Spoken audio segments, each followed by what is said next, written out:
What's going on, guys? So today on this Shoky review, we're going to take a look at another legacy figure from the Power Rangers 6-inch legacy line, and it is, of course, the Power Rangers Dino Thunder Legacy Black Ranger, also known as Dr. Tommy Oliver. Yay! So we get another Tommy figure, which means, of course, this one is sold out everywhere because who doesn't want a Tommy figure? It is one of the coolest ones from the Dino Thunder wave. The other one probably being the White Ranger, which hopefully I can snag one day. And of course you get the Power Rangers logo here. You got the Build-A-Megazord right there with the Dino Thunder Megazord. You got an image of good old Tommy right there in his uniform. You got Black Ranger. You got Power Rangers Dino Thunder logo there with the T-Rex tail making the lightning bolt. Always thought that was funny. Ages 4+. Hey, I'm right in the middle of that. I missed that on the last review. Limited edition! Legacy Black Ranger. Yay. And of course you've got all the stuff here. So you get all these 5 Rangers together to make this. Sorry, I gotta tilt up a little bit. There we go. Yeah, because this wave, this series, there was only 5 Rangers. They didn't have a 6th, I don't believe. So they really only had the original 3. Then Tommy came along, and eventually the evil White Ranger happened, and then he became good White Ranger, and then everything gets better. But I really kind of hope we get a Triassic Red. That would be pretty cool down the line. And of course you get everything that's supposed to come in this wave, but however, probably doesn't. Because red, I think, was technically in the wave before. Blue might be in this wave. Pink, probably not even in this wave. Yellow, who knows. So we definitely know there's a Black Ranger. But collect them all. Don't tell me what to do, box. So let's go ahead and get Tommy out of here and throw him in with the rest of the Tommy collection, shall we? And now, guys, we've got the Black Ranger, Dr. Tommy, out here, and honestly looking pretty good. He's definitely one of the better looking figures we've gotten. I feel like they definitely spend more time on the extra Rangers, or even, let's just say, the Tommy Rangers for the most part, because he was, of course, the original first and second 6th Ranger, at least over here for Mighty Morphin. He was only the 4th Ranger in this series, which is fine. He definitely gave himself a power boost with the Black Dino Gem, stuff like that. I did watch Dino Thunder for the most part, not the whole thing. It was probably one of the final series that I actually did watch. But, you know, it was pretty cool. It was definitely cool to get Tommy back with his short hair, and I love the fact that when he did that one episode where he has to fight his previous selves, one of them at least makes a comment about his haircut looking nice. But yeah, he looks good. I like it. However, velveeta, all of the gold bits on here are all velveeta. So anything that's molded in plastic, like the whole morpher and everything, that's painted gold. All of these diamonds down the side of the legs and the arms are all painted. Nice painted and or tampograph there on the chest. Painted belt buckle. So it proves that they can at least do silver on top of the velveeta plastic, but they can't do gold. I don't know what's going on there. Like I said, it's got to be a chemical deal. But assuming that his brachio staff, or saber, or whatever it is, I think it's called a staff, assuming that it is made of similar plastic, the handle isn't the handle isn't painted, the head isn't painted, which I'm going to look this up just in case I need to remember. Hey, me, when you're editing this, look up the brachio staff and see if it looks like that, and put it right here for comparison, okay? So we can see how accurate it is, because I feel like it's missing something there. But they did paint gold here, but it's obviously on top of the black. So I'm still thinking there's a chemical problem. Because the silver works fine, but anything painted silver is super soft compared to the rest of it. So assuming this is all the exact same plastic, anything that gets painted silver goes super soft. You remember the arrow from the Pink Ranger that was like putty? I think that's what's going on here. Now, he can hold the brachio staff, and I think he can hold it like a sword. It's not going to talk like Saba, unfortunately. So I think he's meant to just hold it like an actual thingy, like so. And of course, I think he might use that to command his Brachiozord, if I remember that's what it was called. I don't know. Giant black Brachiosaurus thingy that isn't Titanus. So we get 3 huge carrier type Brachiozords in time. Brachiogigas, you've got King Brachion, and then whatever they call the black one from this series. Tommy's pretty cool in this one. I like the helmet because they do mold it in. Very nice. Dark black, red up here. You've got purple painted eyes for the Brachiosaur. You've got gold right there around the mouth of that. I always dug the helmets on this because they're always like a teethy dinosaur head. Now, when I pulled it out of the packaging, he had some like oxidation or something going on right around here. I assume that was from the glue that's used to hold these on, because the whole body was like that. And I feel like the body might be painted. The finish is a little bit different, so it almost feels like the body itself is painted. But maybe it's just a newer plastic, I don't know. Articulation is the same, I think, as some of the older Ranger figures. So the head is the way it is. You know, ball joint on top of disc hinge.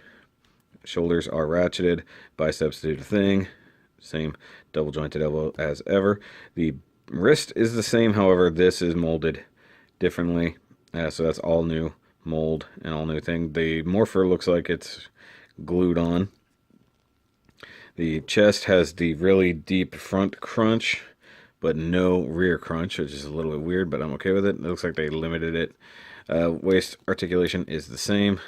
Feels a little squidgy. I'm not going to mess with it. You get this big thingy here. That's not articulated. He does kick out very well for a good Jean-Claude. And out of the packaging, he did not have any warping, so they actually did a good job with this one. You get the thigh cutout. I am impressed that they did the paint or tampo behind the actual thigh cutout. That I find impressive. That means they had to assemble it after painting. Double jointed knee. Get you a good knee bend. This is very similar to some of the old Ranger boots. Soft plastic. Also, you got velveeta going on. No boot rotation. I'm okay with that. Same foot articulation as always. And the boots are always the same. They don't change the feet, like ever. They're just always a thing. Now, while I don't have any other Dino Thunder figures as of yet to compare him to, we definitely have some Tommy figures to compare him to, so let's go ahead and do that. And we'll start with the red Zeo Ranger, who, at least at that angle, looks taller than him. And we have the good old White Ranger, who, you know, like I said, he probably misses Saba. That's why the Brachiosaur looks the way it does. You know, Tommy's got to have the shoulder pads. He's got to have a mantle, except in Turbo or Zeo. Now, if we get a Turbo set, that will basically be the end of that. And like I said before, there's no way I'm getting my hands on a Lord Draken figure. That would be great, though. Also be great to get a hold of a Green Ranger figure, which there was a couple of reprints of him, so I might be able to get one at a decent price. One thing I did totally forget about, let me get these guys out of here. And I knocked him over. Go ahead and stand you back up. Good lord. Go to the background, Tommy. It does come with a Build-A-Figure, and this is ridiculous. This is, of course, the leg of the Dino Thunder Megazord, and being that I haven't built a full Build-A-Megazord yet, this seems absolutely ridiculous. Look how tall that is. I figured most of the time the Megazords are roughly the size of a Ranger. This leg is 2/3 the height of an actual Ranger. And if you compare it to like the Zeo arm, I mean, look at this. That's way more leg than normal. So maybe with this one they actually bumped the size up a bit. I haven't completed any of them yet.